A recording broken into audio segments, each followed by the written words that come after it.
अच्छा बेटा, हम लोग जो है वो मई जून 2019 वाला कर रहे हैं, अपना वेरिएंट है, ठीक है। इसको जरा देखो। क्वेश्चन वन जो हमें कहता है which statement is correct, part जो पार्ट ए है, कहता है in a command economy firms compete and profit maximize. क्या इनका काम प्रॉफिट मैक्सिमाइजेशन करना होता है? नहीं होता, तो गलत answer. In command economy resources are privately owned. क्या command economy privately owned resources होती हैं? गलत बात। In a market economy prices are used to signal the value of individual resources. आप लोग याद करो, हम लोग जब एएस में पढ़ते थे तो हम लोग सिग्नलिंग फंक्शन, रैशनिंग फंक्शन पढ़ते थे, तो ये समवॉट ठीक आंसर है। In a market economy resources are allocated by central planners, यानी कि गवर्नमेंट। तो आंसर ठीक है, गलत है? गलत है। क्या आंसर बच गया आपके पास? सी। आगे आओ। The diagram shows the market for a product, the production of which has both external cost and external benefit. What is the difference between the level of output that would be produced by the market and the socially optimum level? आपका socially optimum level कौन सा आ रहा है? MSB is equals to MSC. Socially optimum level तो यही है ना आपका, MSB इक्वल्स टू MSC, यानी कि आपका सोशली ऑप्टिमम लेवल कौन सा आ गया। लेकिन बीइंग अ प्राइवेट इंडिविजुअल, आप सिर्फ किस चीज पे फोकस करते हैं? Private cost and private benefit के ऊपर। तो प्राइवेट और प्राइवेट किधर इक्विलिब्रियम बना रहे हैं? यहाँ पे। यानी कि आपको किधर बनाना चाहिए था? सोशली ऑप्टिमम लेवल वाई पे। आप बना किधर रहे हो? एक्स पे। तो उसने बोला कि आपके पास क्या डिफरेंस है सोशली ऑप्टिमम और प्राइवेट वाले के अंदर? एक्स और वाई का डिफरेंस आपके पास आ रहा है, ठीक है। The government is considering building flood defenses along a river. It has calculated the cost and benefit as follows. According to cost benefit analysis, which decision and reasoning about flood defenses is correct? अब यहाँ पे सबसे पहले आपको निकालना पड़ेगा social cost और social benefit.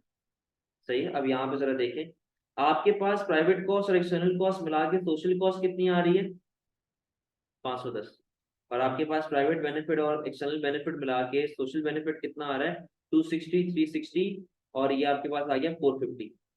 यानी कि आपका सोशल कॉस्ट ज्यादा है और आपका सोशल बेनिफिट क्या है? कम है। अब यहाँ पे देखो, according to cost benefit analysis this decision and reasoning about flood defences is correct. क्या कॉस्ट ज्यादा होने की वजह से हमें इसको बनाना चाहिए? नहीं बनाना चाहिए। तो आंसर क्या हो जाएगा? सी या डी में से कोई एक। सही है। अब पढ़ो आगे। बोलता है क्यों नहीं बनाना चाहिए भाई? क्योंकि, तो आपका आंसर क्या आ जाएगा इसके अंदर? डी का आंसर आ जाएगा, social cost is greater than social benefit. The graph shows the total utility obtained by a consumer from eating biscuits over a period of 1 hour. After eating how many biscuits does the consumer's marginal utility begin to diminish? देखो, देखो मेरी बात सुन। Marginal utility जब आपके पास गिरना start होती है ना, तो आपका टोटल के अंदर पहले से ही चेंज आना स्टार्ट हो जाता है। देखो कैसे, जब आपका मार्जिनल बढ़ता है ना, तब क्या होता है? आपको मिल रहा होता है इंक्रीजिंग रेट। लेकिन जब आपका मार्जिनल गिरना स्टार्ट हो जाता है ना, तो आपका टोटल भी पहले डिक्रीजिंग रेट पे आता है, फिर कांस्टेंट होता है और फिर फॉल होता है। तो आप डिक्रीजिंग रेट पे कहां से जाना स्टार्ट हो गए हो? और इसका मैं एक आसान तरीका बता दूं समझने का, वो ये है कि भाई, जो यहाँ पे आपके पास ऑप्शंस के अंदर फर्स्ट सबसे छोटी वैल्यू लिखी हुई होगी ना, इन ऑप्शंस में जो सबसे छोटी वैल्यू लिखी हुई होगी, आंसर वो होगा। अगर वो आपसे पूछे कि यार आपका मार्जिनल यूटिलिटी कब से गिरना स्टार्ट हुआ या क्या हुआ, तो जो भी आपके पास सबसे स्मॉलेस्ट वैल्यू है, वो आपका यहाँ पे आंसर हो जाएगा। क्योंकि ये जाहिर सी बात है, तीसरा कंज्यूम करूंगा तो चौथे में वो सेटिस्फेक्शन तो नहीं है ना जो मुझे तीसरे पे मिल रही है। Diagram shows budget line for good X and good Y. What could cause a budget line to shift from PQ to PR? यानी कि आप किधर आ गए हैं? पीछे की तरफ आ गए। तो बोलता है कि भाई आप पीछे की तरफ क्यों आओगे? मैंने आपको पीसीसी के अंदर बताया भाई, गुड एक्स की प्राइस पे क्या इफेक्ट आ रहा होगा? प्राइस आपकी बढ़ रही होगी, ठीक है। अच्छा दूसरी बात, यानी कि आंसर आपका क्या है? सी या डी में से कोई एक है। क्या वाई के ऊपर कोई इफेक्ट आ रहा है प्राइस के ऊपर? नहीं। दोनों ठीक है, अभी भी सी या डी में से कोई एक है। अच्छा, लेवल ऑफ कंज्यूमर इनकम। भाई बजट लाइन की वजह से आपकी रियल इनकम पे अफेक्ट आता है, आपकी कंज्यूमर इनकम पे अफेक्ट नहीं आता। कंज्यूमर इनकम का मतलब क्या है? आपकी नॉमिनल इनकम। सही है। तो इसकी वजह से आपकी कंज्यूमर इनकम पे अफेक्ट नहीं आता, बल्कि रियल इनकम पे अफेक्ट आता है। तो आपका आंसर यहाँ पे क्या हो जाएगा भाई? कि कंज्यूमर की जो इनकम है उस पर कोई इफेक्ट नहीं आ रहा, रियल इनकम के ऊपर इफेक्ट आ रहा होता है, ठीक है। आगे A consumer spends all of their income on two goods. Good buy and good X is at a position of E. The price of X falls and the price of Y remains constant. The graph shows indifference curves and budget lines which are used to determine the price, income and substitution effects that are related to this price change. Which distance gives the income effect of this price change? बोलता है कि आपके पास income affect किस तरीके से आ रहा है। अब यहाँ पे देखो, ये तो आपका पुराना सब्स्टिट्यूशन इफेक्ट आ गया, सही है। आपका नया इक्विलिब्रियम किधर बन रहा है, यहाँ पे बन रहा है। तो ये x से लेके x2 तक, चलो इसको भी e2 करते थे। तो x से लेके x2 तक आपके पास क्या चल रहा है भाई, आपके पास चल रहा है सब्स्टिट्यूशन इफेक्ट, यानी कि अब आप किधर बैठे हुए हो, यहाँ पे। नया इक्विलिब्रियम किधर आ गया आपका, E4 पे। तो जब आप ऐसे यू लाइन ड्रॉ करते हो, जो आपके पास शिफ्ट आ रहा होता है, वो शिफ्ट किसका होता है, वो शिफ्ट होता है सब्स्टिट्यूशन इनकम अफेक्ट का। वो शिफ्ट किसका होता है, इनकम अफेक्ट का। तो आप देख लो आपके पास कहाँ से लेके कहाँ तक शिफ्ट आ रहा है, आपके पास x2 से लेके x4 तक का शिफ्ट आ रहा है। तो आपके पास इनकम अफेक्ट वाला कौन सा पार्ट आ जाएगा, सी आ जाएगा। What defines average variable cost? या तो बेसिक सा आंसर है, एवरेज वेरिएबल कॉस्ट का मतलब क्या, total variable cost divide by number of units produced. कहाँ पे हो रहा है ये। What cannot be changed in the short run? बताओ। Level of stocks held by firm, the level of technology available, the market price of good, the output of individual firms in an industry. मैंने, आप याद करो जब मैंने factors of production बताए थे short run long run वाले, तो उसके अंदर मैंने बताया था कि टेक्नोलॉजी शॉर्ट रन के अंदर हमेशा क्या होती है, जबकि लॉन्ग रन में जाके क्या हो जाती है, वेरिएबल हो जाती है। तो उसने क्या बोला कि but what can not be changed in the short run, सही है। The market structure of an industry changed from being oligopoly to monopolistic competition. What is most likely to have increased? Oligopoly के अंदर से आप जब monopolistic पे गए तो आपके पास क्या चीज इंक्रीज हुई होगी, सबसे पहले देखें। An individual firm's ability to influence the market price. देखो monopolistic के अंदर भी इतना कम मार्केट शेयर होता है कि कोई भी बंदे के पास पावर नहीं होती है सच्ची बात।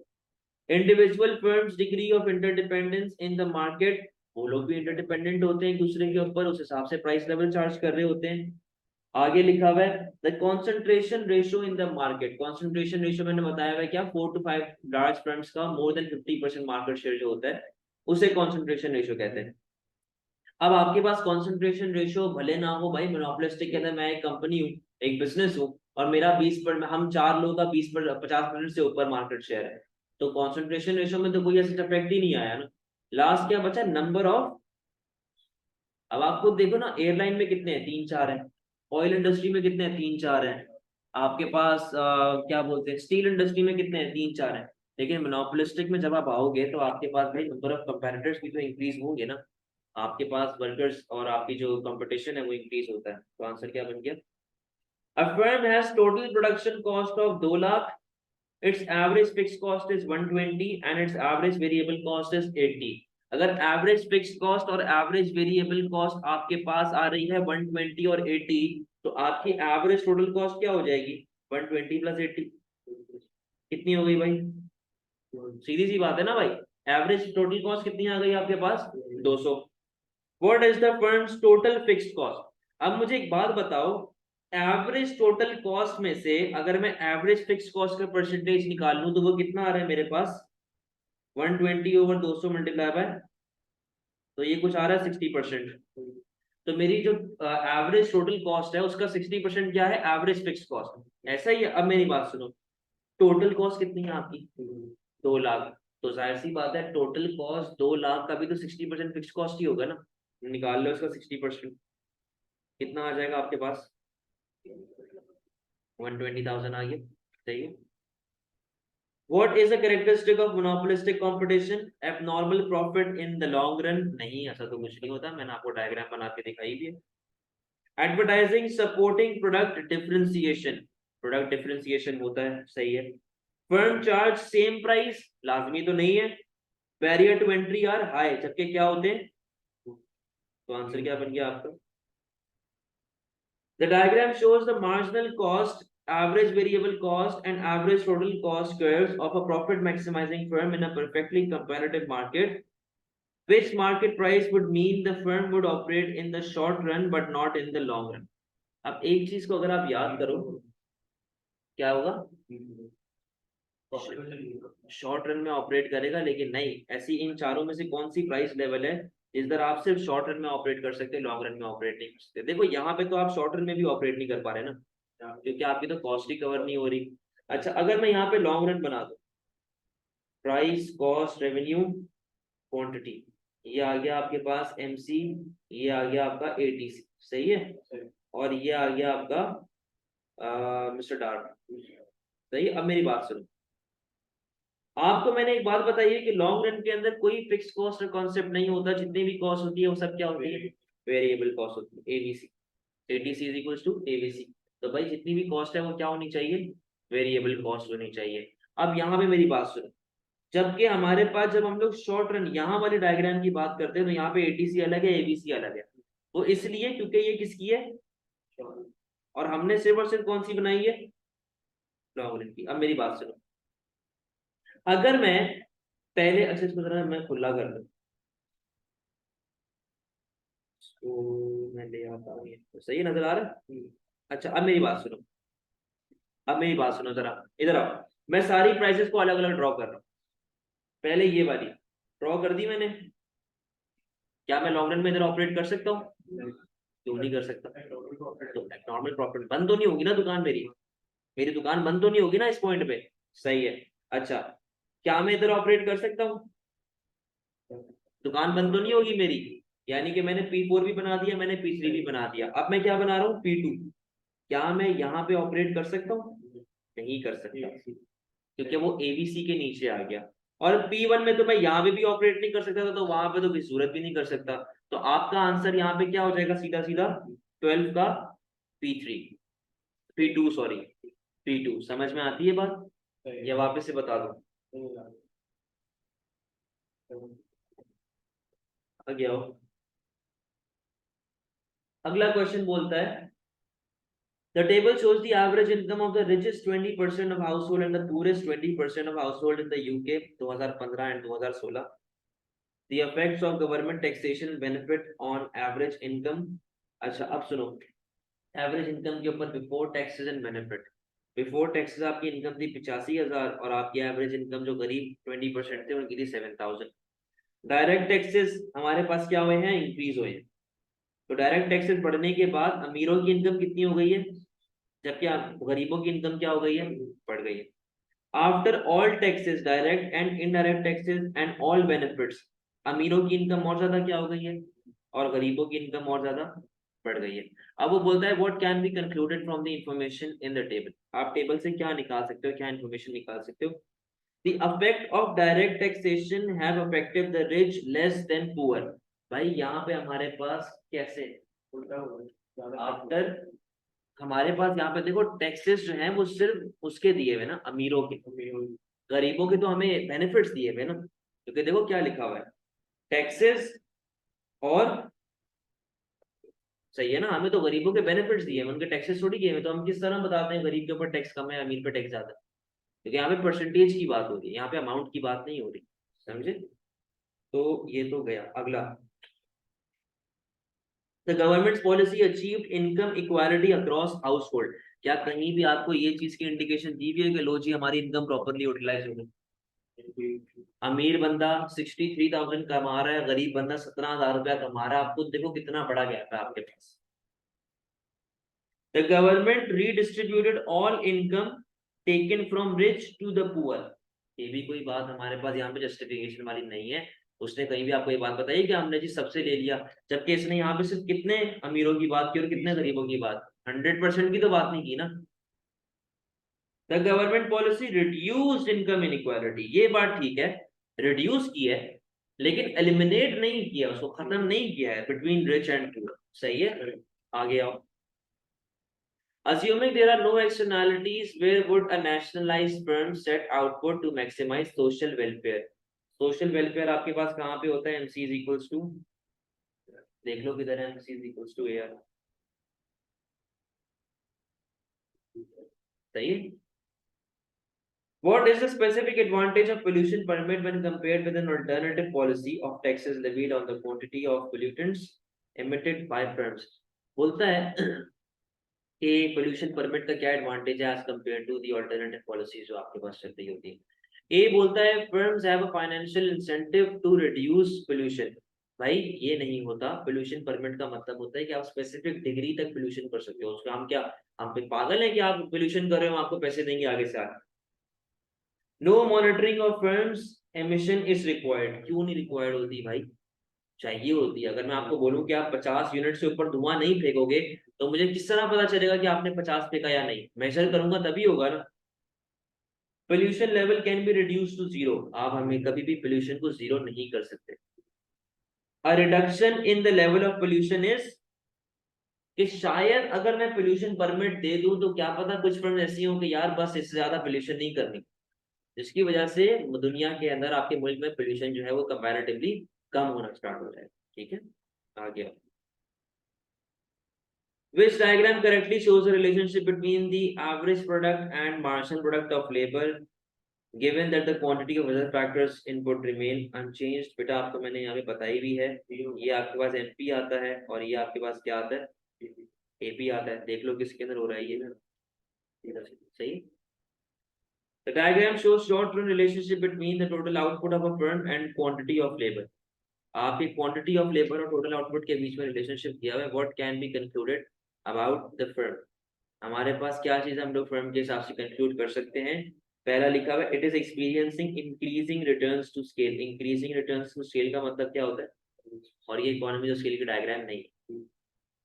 कांस्टेंट रिटर्न्स टू स्केल, ये भी अपने पास इकोनॉमी उसके अंदर आता है। Marginal physical product of capital is constant, जबकि यहाँ पे वो किसकी बात कर रहा है, the marginal physical product of labour eventually, क्योंकि लॉ ऑफ डिमिनिशिंग रिटर्न्स याद करो, लॉ ऑफ डिमिनिशिंग रिटर्न्स या फिर लॉ ऑफ वेरिएबल प्रोपोर्शंस, वो क्या बोलता है कि after you add another variable factor of production with fixed factors of production, आपका लॉ, जो आपका लॉ है वो ये आपको बताता है कि आपकी प्रोडक्टिविटी जो है, मार्जिनल प्रोडक्टिविटी, वो डिमिनिश होना स्टार्ट हो जाए। सही। 18, company X reduces its number of workers from 250 to 200, and as a result its output decreased from 5000 to 4800 units per day. Company Y increases its number of workers from 800 to 1000, and as a result its output increases from 2000 to 2200. What happens to the labor productivity of workers in the two companies? के अंदर कुछ भी नहीं करना, basic से आपने labour productivity निकालनी, तरह कैलकुलेटर निकालना। लेबर प्रोडक्टिविटी का मतलब क्या होता है कि एवरेज आपके पास जो लेबर है वो आपको कितना प्रोडक्ट बना के दे रहा है। अगर मैं कंपनी एक्स की बात करूं, तो अब आप कितना लेबर हायर कर रहे हो, 200, और आपका आउटपुट कितना है, 4800। जरा निकालना क्या आ रहा है, 24। और पहले का भी निकालो, पहले का क्या आ रहा है भाई, 250 यहाँ पे आ गया और ऊपर आ गया 5000, कितना आ रहा है, 20।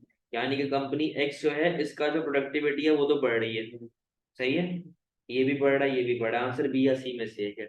अब इसी तरह कंपनी वाई का भी निकाल लो। पहले निकालोगे आप 2000 डिवाइड बाय 800, और उसके बाद निकालोगे 2200 डिवाइड बाय 1000, कितना आ जाएगा भाई, कितना आ रहा है, और इसका कितना आ रहा है, 2.2। यानी कि कंपनी एक्स वाले के ऊपर क्या इफेक्ट आ रहा है आपका, फॉल हो रहा है, बढ़ रहा है, इसमें कम हो रहा है और इसके अंदर, आंसर क्या हो जाएगा। What is not included in the measurement of national income? National income GDP वगैरह के अंदर क्या चीज नहीं आता ऐड, डिविडेंड जो होता है वो तो आपके पास आ रहा होता है नेशनल इनकम के अंदर, यानी कि ओवरऑल जो आपके मुल्क में इनकम जनरेट हुई है, सही है, वो तो आता है। इसने क्या पूछा हुआ है, not. Housing authorities income from rent, rent भी आपका आ रहा था क्योंकि वो भी इनकम जनरेशन है, मल्टीप्लायर इफेक्ट आता है। Profit distributed to share holder, ये भी इनकम जनरेटर है। लेकिन क्या पेंशन जो बाबू को मिलती है, क्या ये लोग इसके बदले में कोई काम करते हैं, तो इनकी इनकम से किस तरीके से हमारे मुल्क में मल्टीप्लायर इफेक्ट आएगा, नहीं आ सकता, ट्रांसफर पेमेंट है। अच्छा, the graph shows the human development index and its component parts for Zimbabwe. HDI given है आपके पास life expectancy given है, education index है, GNI पर कैपिटा है, सही नजर आ रहा है आपको? सही है। अच्छा, GNI पर कैपिटा आपके पास है। Between 2005 and 2010 which components of HDI have comparable changes to its overall change. बोलता है कि इन चारों में से ड्रास्टिक चेंज कहाँ पे आया आपके पास, एक ऐसा चेंज आया हो कि जिससे नजर आ रहा है कि हाँ यार चेंज आया। अब यहाँ पे देखो, 2005 से 2010, सही है, 2005 से 2010, इन सबको मैं पहले मार्क कर रहा हूँ। और सुनो, बोलता है कि यार आपके पास ओवरऑल चेंज किधर आ रहा है, ओवरऑल एक अच्छा खासा चेंज आपके पास किधर आ रहा है भाई। यहाँ पे देखना जरा, आपके पास अगर मैं उसकी बात करूं, लाइफ एक्सपेक्टेंसी की बात करूं, हमारे पास लाइफ एक्सपेक्टेंसी इंक्रीज हो रहा है, अच्छा खासा इंक्रीज हो रहा है। तो हाँ यार, लाइफ एक्सपेक्टेंसी जो है वो तो आपके पास सही है। आपके पास जहां जहां पे लाइफ एक्सपेक्टेंसी लिखा हुआ है उसको ऐड कर लो, सही है। अच्छा, अब यहाँ पे ये तो देखो बेकार है, GNI पर कैपिटा तो बेकार है। तो जहां जहां पे GNI आ रहा है उसको आंसर को पहले ही कट कर दो, आसान तरीका लो। और ये आ गया GNI, काट दो। GNI आ गया, काट दो। यहाँ पे भी GNI आ गया, काट दो। क्या बचा आपके पास? बी। बी के अंदर दो बातें कौन कौन सी हैं? लाइफ एक्सपेक्टेंसी और एजुकेशन। लाइफ एक्सपेक्टेंसी और हाँ यार, एक second.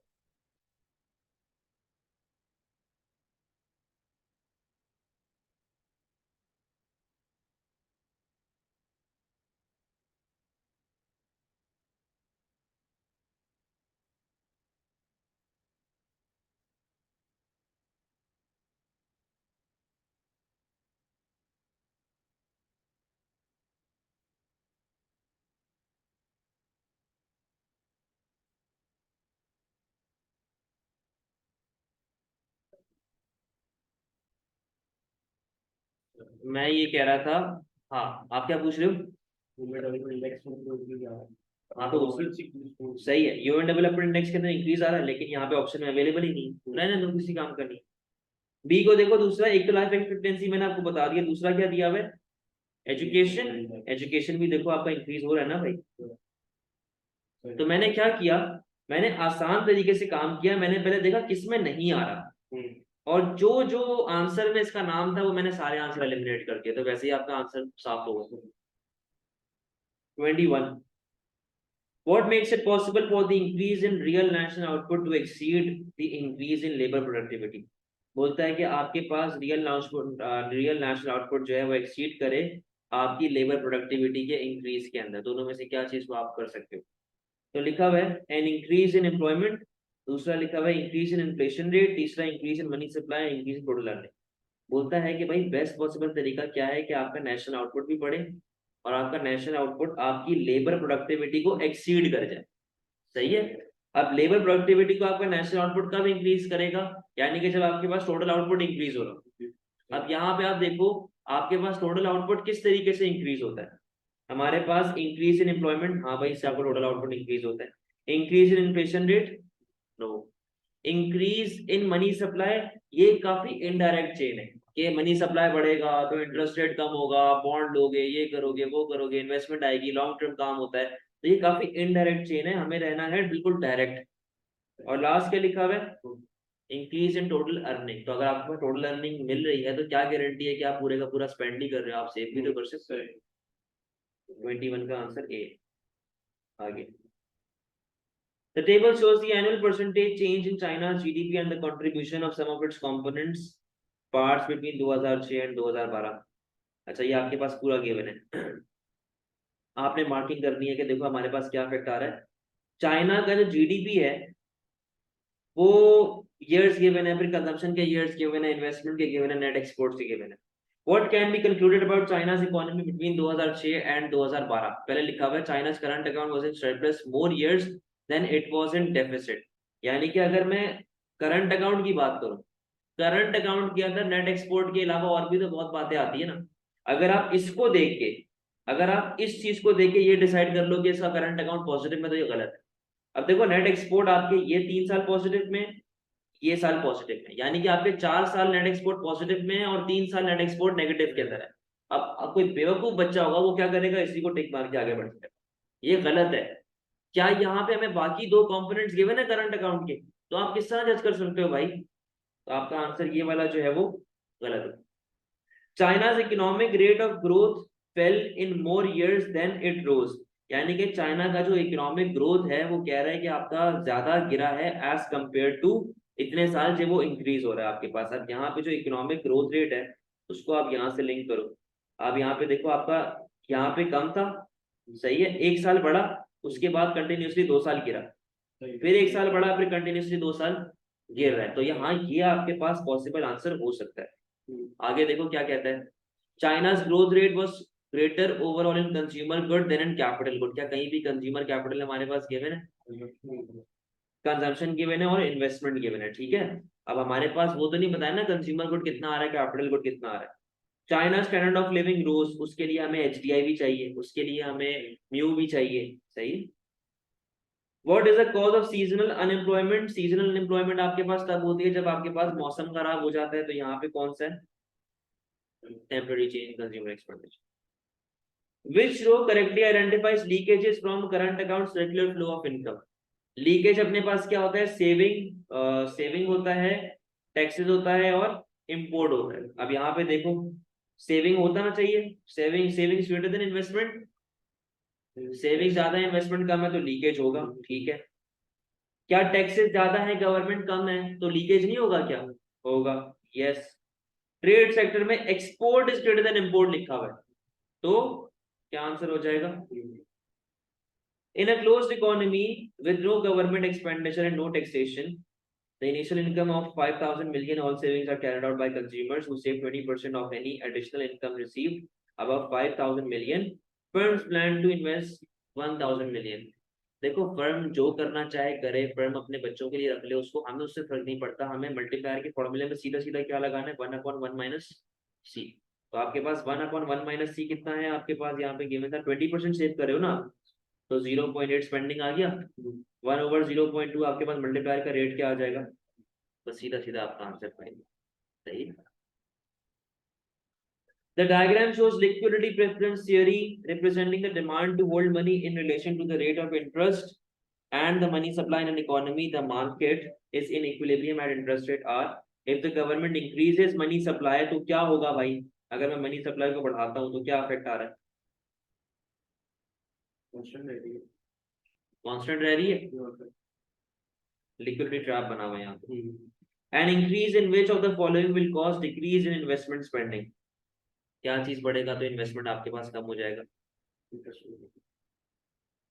The graph shows shift in the liquidity preference curves for an economy from LP1 to LP2. Money demand आपके पास इंक्रीज हो रहा है, तो आपके पास ये शिफ्ट क्यों आया होगा? क्यों आपके पास मनी डिमांड इंक्रीज हो रही है?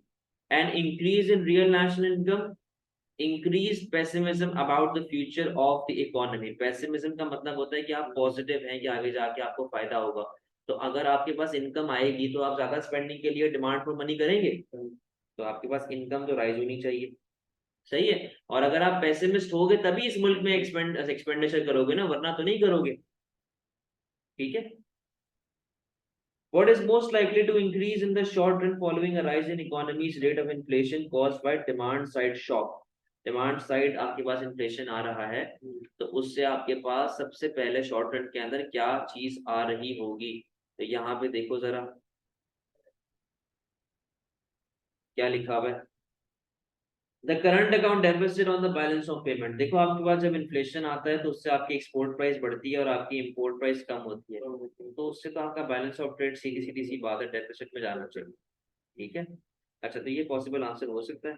The price of government bond, भाई गवर्नमेंट बॉन्ड का तो मनी सप्लाई से लिंक होता है, यहाँ पे क्या लिंक आ गया इसका? यहाँ पे तो कोई लिंक नहीं है ना इसका। Purchasing power of the currency, purchasing power बोलता है कि फॉरेन से अपने पास इफेक्ट आ रहा है। परचेजिंग पावर आपके पास जिसको इसने लिखा हुआ है मोस्ट लाइकली, जरूरी तो नहीं कि परचेजिंग पावर बहुत ज्यादा से गिरे, क्या पता आपकी मैं वेजेस बढ़ा दूं, परचेजिंग पावर तो आपकी बच गई ना फिर भी।